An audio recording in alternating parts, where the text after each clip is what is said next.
Ang morning talaga natin ay isa sa pinakamahalagang parte ng ating araw. Ito kasi yung umpisa at ang nagsiset ng tone sa mga mangyayari pa for the rest of the day. Kaya naman kung tatamad-tamad ka na, pagkagising mo pa lang, ay malamang na ganito na rin ang mangyayari sa kabuuan ng araw mo.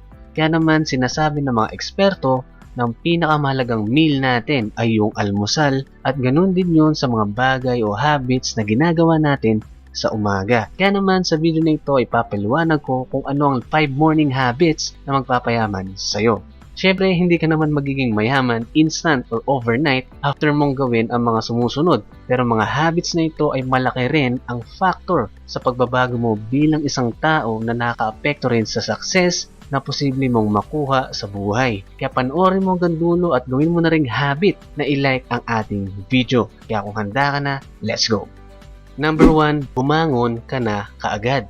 Itong kailangan mong gawin sa umaga mo.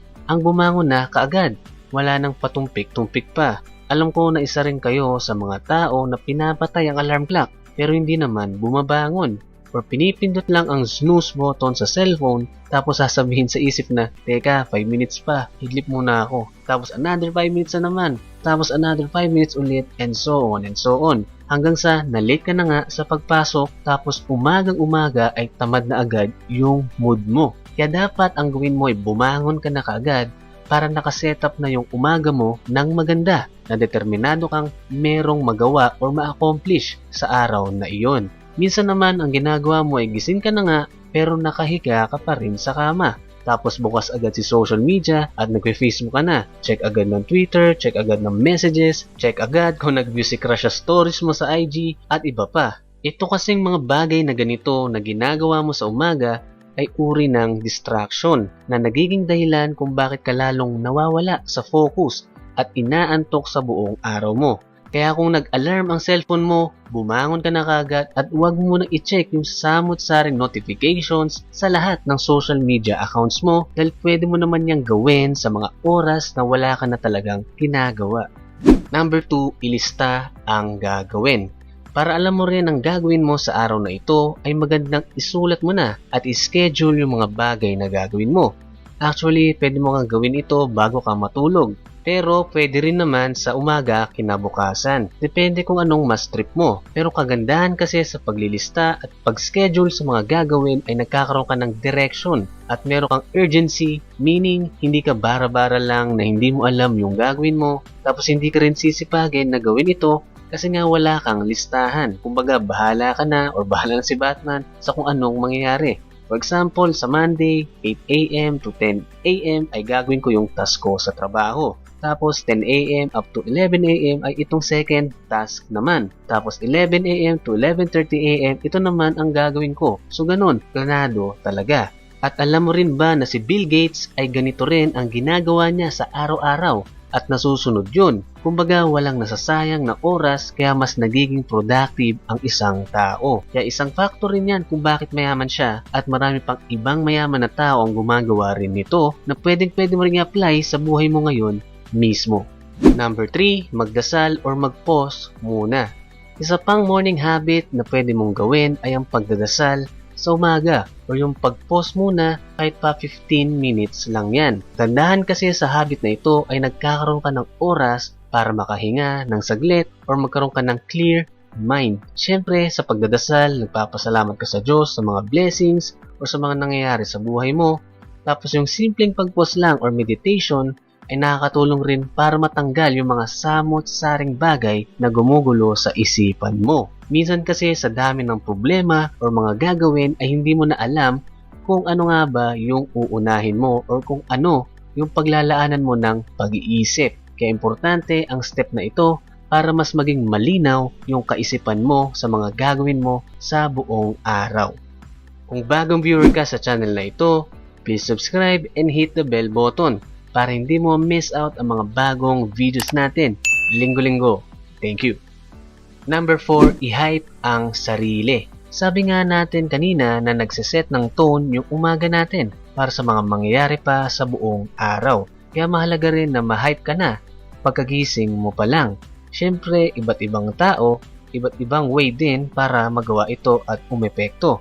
Yung iba, nag-exercise, nagja-jogging, nagka-cardio, nagpo-push up, yung iba nagsha-shower, yung iba nakikinig ng music o nanonood or nakikinig ng mga motivational videos, yung iba kumakanta sa shower, yung iba naman sa pagkain ng heavy breakfast or sa simpleng pagkakape lang ay sapat na.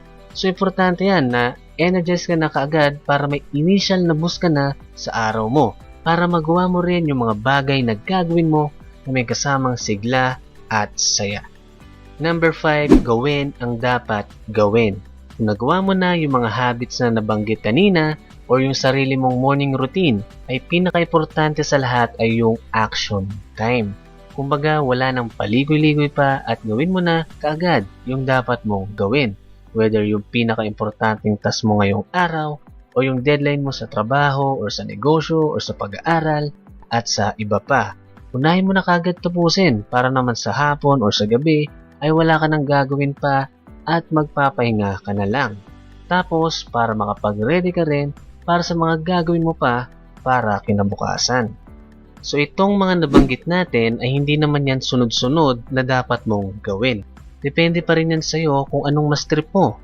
Kasi alam ko yung ibang tao ang unang ginagawa ay nagdadasal pagkagising o kaya yung iba naman ay nagja-jogging kaagad or nagkakape kaagad. So depende yan talaga sa'yo. Wala naman fix na step na dapat gawin.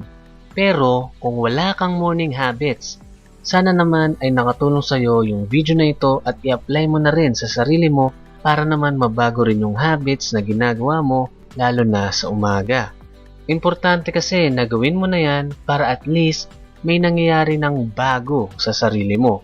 At kung meron ka na rin sarili mong morning routine na effective para sa'yo, pwede mo pa rin gawin yon at idagdag mo na lang yung mga ideas na napulot mo sa video na ito. Pero isang major factor sa lahat ng ito ay yung pagiging committed mo na gawin ang mga bagay na ito at baguhin ang sarili mo. Dahil habits ito, hindi naman ito basta-bastang e-epekto or magagawa mo ng automatic kung hindi mo ito laging ginagawa or hindi ka consistent sa paggawa nito. Kasi nga, sabi nila na it takes 21 days to form a habit. Yung ibang research or studies naman, 66 days, yung iba naman 254 days daw. Pero ang bottom line niyan ay huwag kang basta-bastang tatamarin o huwag kang biglang hihinto, hahayaang lamunin ka ng dati mong sarili na ubod ng tamad at puno ng bad habits. Kapag kasi nagpatalo ka sa sarili mo, for example, yung pagbangon na lang kaagad ay kinakatamaran mo pa, ibig sabihin ay nananalo yung dating ikaw. At huwag mong hahayaan na laging nananalo yung lumang ikaw at dapat laging nasusunod ay yung tao na willing na magbago at umunlad dahil totoong nakaka-apekto sa pag-asenso mo yung pagsira mo sa mga good habits na ito. Kaya karamihan talaga ng tao ay hindi magbabago ang takbo ng buhay kasi kulang sa disiplina at hindi sila consistent. Pero alam kong kayang-kaya mong magkaroon ng morning habits na magpapabago rin sa buhay mo. Isipin mo na lang na itong mga 5 morning habits na ito ay isang sangkap sa success na hinahangad mo. Na kapag kulang ka sa sangkap sa gusto mong ulam, for example, adobo, ibig sabihin nun, di ba, na hindi mo kumpleto yung ulam kasi nga kulang sa sangkap. O kung makumpleto man, ay kulang pa rin dahil matabang.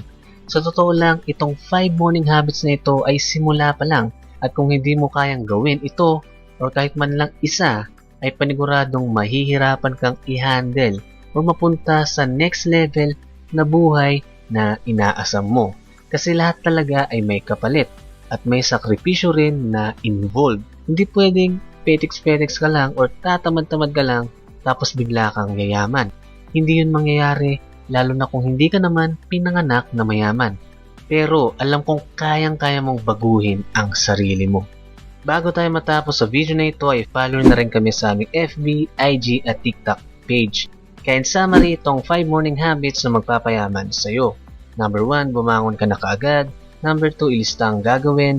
Number 3, magdasal or mag-pause muna. Number 4, i-hype ang sarili. Number 5, gawin ang dapat gawin. Kita-kits sa susunod na video.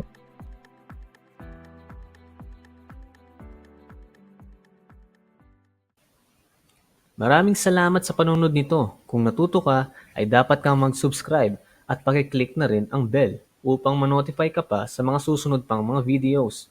Pakishare na lang rin sa mga kaibigan natin gustong matuto at yumaman. Thank you and God bless!